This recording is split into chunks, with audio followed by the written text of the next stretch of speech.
Eh bien, bonjour à tous, donc bienvenue. Nous allons aujourd'hui continuer un petit peu à faire la présentation de Download the Z. Voilà, la troisième édition de Hermann Hulsmann. Alors, pour ce faire, la dernière fois on avait présenté un petit peu le matériel, les bouquins et ainsi de suite. Aujourd'hui, on va faire une petite partie basique, histoire de montrer un petit peu le fonctionnement du jeu. Et donc les règles de combat par exemple qui sont utilisées. Alors pour ce faire, on utilisera donc le livre du setup, notamment pour le basic game, qui montre l'installation du plateau, les positions de départ, les tokens qui seront utilisés et les decks construction table, autrement dit comment composer les paquets de cartes pour pouvoir jouer. Donc là, on va se baser sur cette version, donc la version la plus courte du basique, hein. L'objet étant bien sûr de plus de présenter les règles vraiment de base pour que vous puissiez vous faire une idée. Donc le fonctionnement est identique, hein, quel que soit le niveau de jeu en quelque sorte, que ce soit le niveau Apocalypse, et pour chaque en fait niveau proprement parlé, on a des configurations de decks différentes, avec du plus court, on va dire, le jeu le plus court au jeu le plus long, et autrement dit, du jeu le plus simple au jeu le plus difficile, bien évidemment. Puisque vous aurez plus longtemps, vous devrez plus longtemps résister donc aux invasions de zombies. Voilà, donc pour chaque niveau, on a ici l'indication de quel type de carte nous devons utiliser. Si bien que dans les niveaux les plus hauts, on mélange plusieurs paquets de couleurs, bleu, vert, jaune, rouge, et ensuite, selon la composition, ça donne des parties très très variées. Alors pour l'instant, on se concentrera du basic game, et pour ce basic game, donc nous avons la constitution du deck ici. Alors, comment ça se passe? Donc là, j'ai préparé les différents paquets de cartes, donc qui sont de couleur uniquement bleue, avec, par exemple, pour ici, le type d'utilisation, le type de niveau de la carte, hein. Donc ici, par exemple, nous avons une carte bleue de niveau 2. Ça veut dire que l'apparition de cette carte sera avant les étoiles, enfin les cartes de niveau 3 que les cartes de niveau 4 et ainsi de suite. Donc bien sûr, on commence par les cartes de niveau 1, 2, 3, 4. Et quand on a plusieurs couleurs, en fait, eh bien, on répartit les différents tas selon le nombre d'étoiles. On mélange toutes ces cartes et on prend le nombre de cartes donné par la table de construction en fait de nos decks de départ. Pour certaines cartes, on a également des cartes avec des points d'exclamation. Ce sont des cartes un peu spéciales, des événements souvent pas très très marrants qui ont tendance à faire beaucoup de mal. Voilà. Donc pour la composition de départ, eh bien en fait on va commencer par les cartes de fin. Il existe deux cartes de fin, donc on va mélanger allègrement. Et dans la composition du deck, on nous dit tout simplement d'en prendre une. Hop, celle-là et celle-ci, donc peut retourner dans la boîte que j'ai mis tout au bout là-bas. Viens ici, toi. Voilà. Ensuite, on va prendre les cartes de niveau 4 auxquelles on doit ajouter en fait une carte spéciale. Donc, on doit prendre parmi ces cartes deux seulement. Donc on va mélanger encore une fois. Et sur les trois, je vais donc en enlever une. Et oui, car si tu as bien compté, 3 moins 1 égale 2. You! Nuque de roi l'exploratrice. Alors, hop, hop, hop, hop. Allez, hop, celle-là. Bien sûr, je ne la regarde pas, sinon c'est pas drôle. J'incorpore la carte avec le point d'exclamation comme recommandé dans le deck, et je la pose sur les cartes de fin. Pour le niveau 3, bah pareil. Donc là nous avons également 4 cartes, pardon. Et donc dans la composition du deck, on nous dit de n'en prendre que 3. Donc encore une fois, on mélange. Alors bien sûr, mélanger un petit nombre de cartes, c'est pas toujours évident. Hop, celle-là. On va tirer. Dedans, j'introduis la carte d'exclamation qui est recommandée donc dans le livre de préparation du deck. Hop. Et voilà. Pour la dernière, donc je remonte un petit peu le bouquin. Donc pour la dernière, c'est le niveau 2. On a un point d'exclamation, donc une carte spéciale. Et on a donc 5 cartes à prendre de niveau 2. Donc 5 cartes sur 6. Donc on va mélanger.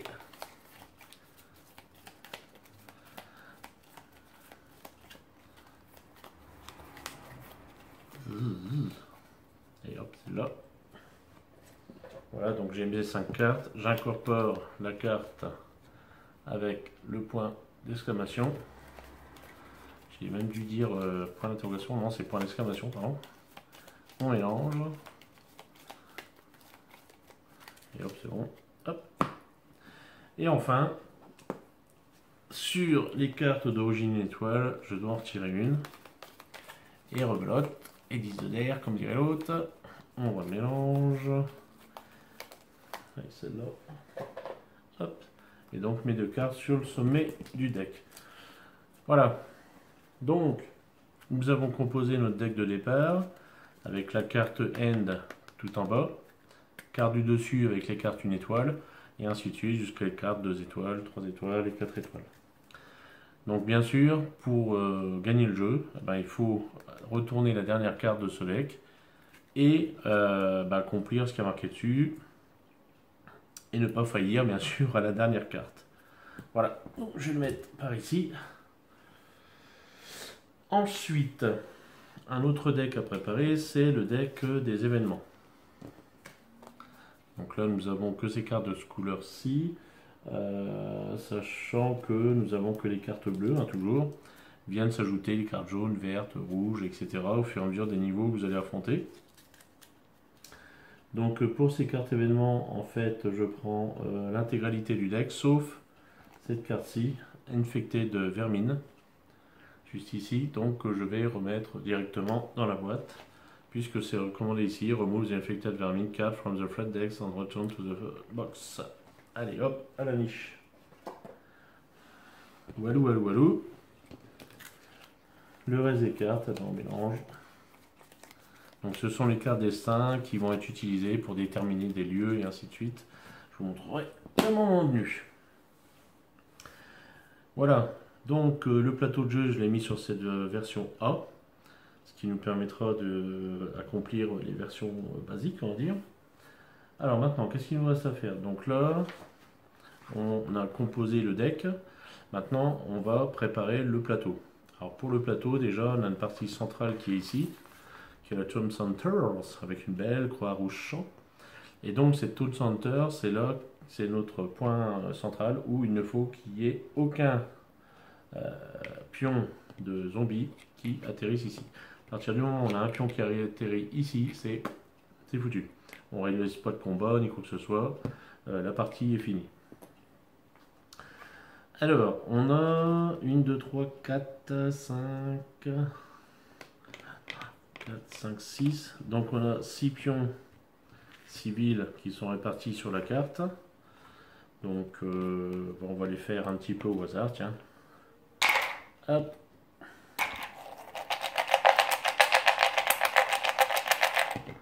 Allez, c'est parti. Donc le premier est situé ici. Pouf. Donc on va placer le pion, donc c'est le 2. Alors c'est des civils relativement faibles.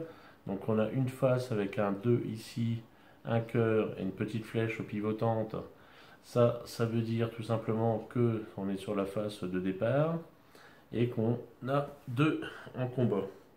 Une fois qu'on la retourne, on passe sur la version blessée et on n'a plus qu'un en combat. Donc là, on n'a toujours qu'un cœur et une croix, c'est-à-dire qu'au bout de 2 dégâts, 2 points de dégâts sur cette face, la partie est foutue pour les civils. Et ici, pareil, on n'a qu'un cœur et une petite flèche pour retourner, c'est-à-dire qu'à partir du moment où on a subi 2 points de dégâts, au deuxième point de dégâts, on retourne le token. Donc on le place à Historic, une petite communauté. Donc généralement les civils commencent sur les communautés avec des indications comme ça de 1 avec une flèche, c'est-à-dire qu'en fait ce sont des communautés où ils peuvent se défendre un peu plus facilement. Et les faubourgs directement du centre-ville sont en fait avec 2 colonnes de faveur pour les défenseurs. Généralement, il n'y a que les civils qui se défendent. Donc on en a 2 ici. Donc je suis tout simplement ce que je vois sur la carte. Donc un ici, un ici. Le prochain, on va le mettre là. Hop. Voilà. Ouh, c'est un costaud celui-là. Donc il y a 4. Celui qui sera par ici. C'est un moins costaud déjà. Celui qui est ici. Pareil, 2. Bon, on n'a pas énormément. Et donc il en reste un qui sera ici. Voilà, donc là on a placé nos populations civiles sur lesquelles on va ajouter un petit token qui est en fait celui-ci qui est le token de Defiant Cannot Move. Autrement dit, on ne peut pas bouger ces civils tant qu'ils n'ont pas reçu d'attaque ou dans d'autres conditions qui peuvent être utilisées par des personnages du jeu ou quoi que ce soit. Voilà. Et le dernier ici. Alors c'est valable pour les civils qui sont sur les bordures, sur les chemins du moins d'arrivée des zombies, mais celui-ci on pourra de toute façon le bouger. Voilà, donc là les civils c'est fait. Donc ensuite on a 2 unités un peu spéciales qui sont en fait des unités, comment je pourrais dire, spéciales tout simplement, de civils ou de factions qui peuvent nous aider dans le jeu. Voilà. Donc on a le VFW Local 12 qui sont particulièrement habiles au combat à l'arme à feu et qui reculent difficilement. Et les Furies qui sont un groupe plutôt fait pour le corps à corps et qui sont un groupe de femmes, des féministes certainement. Et ici donc les VWF en fait c'est les vétérans de guerre. Donc on va voir lequel des deux. Je ne regarde pas. Et c'est les vétérans de guerre. Donc je retire pour l'instant le token des féministes. Peut-être viendront-ils nous rejoindre dans la partie, peut-être pas, on verra bien. Et je mets de côté donc la carte rappelant les pouvoirs des anciens, des vétérans. Le premier pouvoir, c'est que c'est un pouvoir qui est particulièrement pas mal, c'est-à-dire qu'en fait ils peuvent tirer une première fois chaque tour pour un coût de 0 munitions. Bon, ça coûte une action, mais c'est très important de retenir ceci, puisque les munitions sont une denrée rare. Ensuite, ils ignorent les retraites, c'est-à-dire qu'en fait, ce sont les zombies qui, même s'ils gagnent le combat, sont repoussés du lieu où ils sont. Ensuite, qu'est-ce qu'il nous reste? Les héros. Héros que j'ai mis de côté et qui vont être le shérif Hunt, le député Schmidt, Monsieur Johnson et le capitaine Piazza, qui nous amène des tokens qui sont en fait des tokens d'action. Donc ça permettra d'avoir un peu plus d'action à chaque tour. Une initiative qui donne une action donc au député Schmidt et le leadership du shérif qui permet de donner un ordre à une unité adjacente ou sur sa case. Voilà. Alors le shérif Hunt, ici présent, a des pouvoirs assez intéressants. Donc une fois par tour, il peut donner un ordre, comme je viens de le dire, à une unité adjacente. Voilà. Et ensuite, il peut tirer donc deux espaces, sachant qu'un tir, normalement, si vous avez votre personnage ici, il ne peut tirer que sur une case adjacente. Lui, il peut tirer jusqu'à deux cases avec un petit malus. Il est résistant, donc sur un 1 pour chaque dégât, on lance un dé de 6. Sur 4, 5, 6, il annule ce dégât. C'est un spécialiste des arts martiaux, donc notamment du combat au corps à corps. Donc il peut retirer un lancer de dés qui n'est pas favorable, mais il devra garder ce résultat. Voilà, low renforcement, c'est pour Versus Game, donc je ne le citerai pas.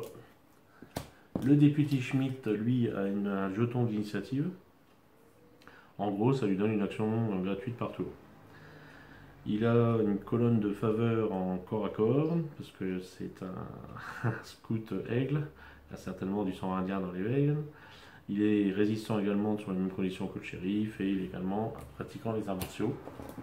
Monsieur Johnson. Alors, Monsieur Johnson est un peu plus intéressant, on sort du cadre des genres de la loi. Et lui, de son côté, c'est plutôt, comme on voit sur l'icône de la petite pelle ici, c'est plutôt un chercheur. Alors, déjà, dès qu'il rentre, on gagne immédiatement 2 ciplases en 3 amnos. Autrement dit, 2 pions de nourriture et 3 amnos. Comme les règles basiques n'utilisent pas les règles de supplies, de nourriture, ça n'aura pas d'incidence. Par contre, sachant que on utilise bien sûr les règles de munitions, sinon ce serait pas drôle, on va déjà gagner 3 points de munitions. Donc on va se servir de ce token pour les indiquer. D'ailleurs, on va tout de suite mettre le token d'épurant d'action. Donc, sachant qu'on peut gagner de 1 à 4 points d'action par tour selon ce qui est indiqué sur les cartes. Scavenger, donc il lance 2 dés pour faire des recherches. Alors Scavenger, c'est quoi? C'est faire des recherches à des lieux qui sont nommés. Et sur ces lieux nommés, en fait, on peut trouver de la nourriture, des munitions et ainsi de suite. Chaque personnage lance normalement qu'un dé, un dé à 6 faces. Et on lit le résultat sur une petite table que je vous montrerai lorsqu'on fera nos premières recherches. Donc lui, il a un avantage quand même conséquent en lançant 2 dés. Sachant que s'il obtient un double, il peut appliquer les résultats des 2 dés, sachant que s'il ne fait pas de double, il prend le dé le plus fort généralement. C'est un... c'est comme ça un fermier, en fait, il a un gros fusil plein de gros sel, que tout le monde connaît, hein, qui empêche les gens de s'asseoir pendant quelques semaines. Donc, du coup, il a 2 colonnes de bonus quand il fait un petit boum boum. Il pratique la médecine, mais ça, bon, on s'en occupera pas pour la partie basique, puisqu'on ne guérit pas sur la partie basique. Par contre, il peut poser des pièges, c'est-à-dire que quand des zombies entreront dans sa case, on lance un dé de 6, 1, 2, 3, corps à corps, 4, 5, 6, en fait, il recule une case, et les zombies qui viennent d'entrer sur la case se prennent un point de dégâts. Voilà, donc quand on retourne une carte, généralement, on a toutes les indications, l'historique du personnage, directement d'entrée de jeu, ce qu'il amène, et ainsi de suite. Et enfin, le Capitaine Piazza, une militaire, bien connue, parce que je l'ai montré lors de la dernière vidéo.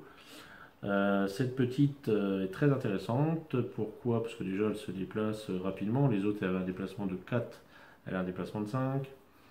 Et elle peut tirer beaucoup plus loin que ses collègues, puisque normalement c'est sur une colonne adjacente, enfin sur une case adjacente qu'elle peut tirer. Là, elle peut tirer jusqu'à 3 espaces. Donc si elle est ici, 1, 2, 3, elle peut tirer jusqu'ici. Elle est Overwatch. En fait, quand elle a fait une attaque avec un tir en quelque sorte, elle peut donc reculer d'une case de sa cible. Et toutes les unités qui sont sur la même classe qu'elle peuvent bouger également. Donc ça inclut également les civils qui ne sont pas encore connaissance des zombies, qui se méfient de ce qu'on leur dit. Donc elle peut les emmener avec elle, eux, même s'ils ne peuvent pas bouger, et dans ces cas-là, on enlève le marqueur. Donc ça peut permettre d'aller chercher des unités en danger. Et elle fait du craft, hein, comme dans Minecraft. Donc c'est-à-dire qu'en fait, elle peut dépenser 2 actions pour faire un tir sans utiliser de munitions. Ce qui peut être pas mal. Voilà. Captain Piazza, et non pas Captain Caverne. Walou walou. Donc, qu'est-ce qui nous reste maintenant? Donc, je vais me rajouter tout de suite un player action pour indiquer que j'ai une action également à réaliser en plus de ceci, ce qui veut dire que là, je vais jouer en solo pur. Si je jouais en solo coop, en fait, j'aurais un point d'action par personnage.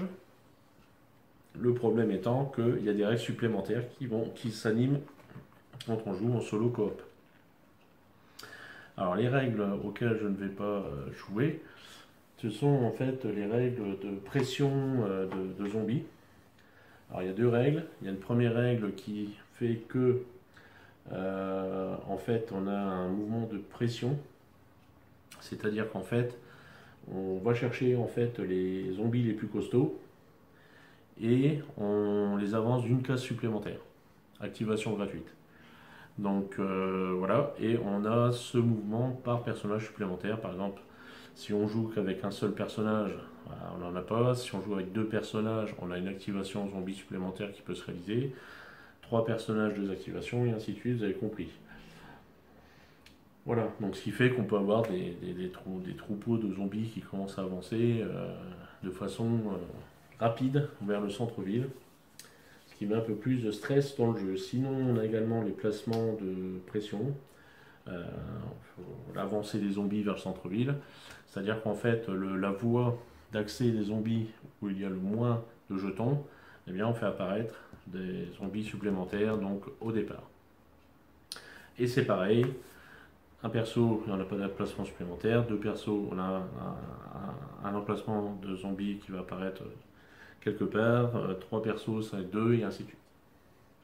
Voilà, donc comme je joue en solo complet, certes j'ai moins d'actions possibles d'office, parce que si je jouais avec un peu plus de personnages, j'aurais plus d'actions, mais je n'aurais pas ces pressions zombies supplémentaires. Voilà, donc si je ne me trompe pas, on a presque fini après la préparation. Maintenant, il manque les principaux acteurs, je dirais, enfin parmi les principaux acteurs, ce sont les zombies. Et oui, parce que là on va commencer avec des unités zombies à chaque point de départ, pardon, ici, du plateau. Donc, je vais mettre tous les zombies dans la gamelle. Hop. Voilà.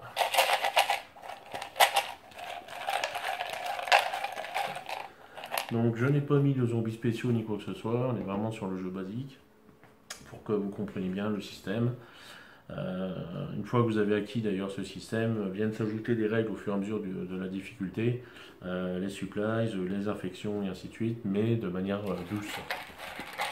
Donc on va commencer par le suburb track, comme on dit, le suburbain, donc la banlieue, enfin la route de banlieue on va dire. Et on se prend un petit zombie de niveau 3. Sur la forest track, ici, un zombie niveau 6. Les pions zombies sont représentés comme ceci. Donc une valeur par exemple 6 qui est leur point de leur importance, leur attaque en quelque sorte. Et 2 petits cœurs et une flèche, c'est-à-dire qu'ils doivent prendre le 3e point de dégâts. 3e point de dégâts, je retourne. Et ils doivent prendre à nouveau 3 points de dégâts avant de disparaître. A noter que leur force diminue, comme les humains, au fur et à mesure qu'on bute du zombie. Voilà. Donc là, un zombie 6. J'ai failli dire zombie 6. Ici, la mountain track, un petit 4. Et enfin, l'highway track sur l'autoroute de l'enfer. Hop. un petit 5, ça va. Ça va, on n'a pas les plus gros, on n'a pas les plus petits, enfin si, ça va. On va commencer doucement dans la joie et la bonne humeur. Voilà, donc pour finir, oui, le placement de ce pion-là. Donc sur la partie basique, on commence avec 4 munitions, plus les 3 que nous apporte notre chercheur. On commence à 7, et ça va faire du bien. Voilà, donc je pense qu'on est prêt à jouer. Donc, j'ai mon petit bol à zombie ici, mes cartes de côté. Et ben voilà, il ne reste plus qu'à commencer. Donc les dés sont prêts et on va donc attaquer par la première carte événement.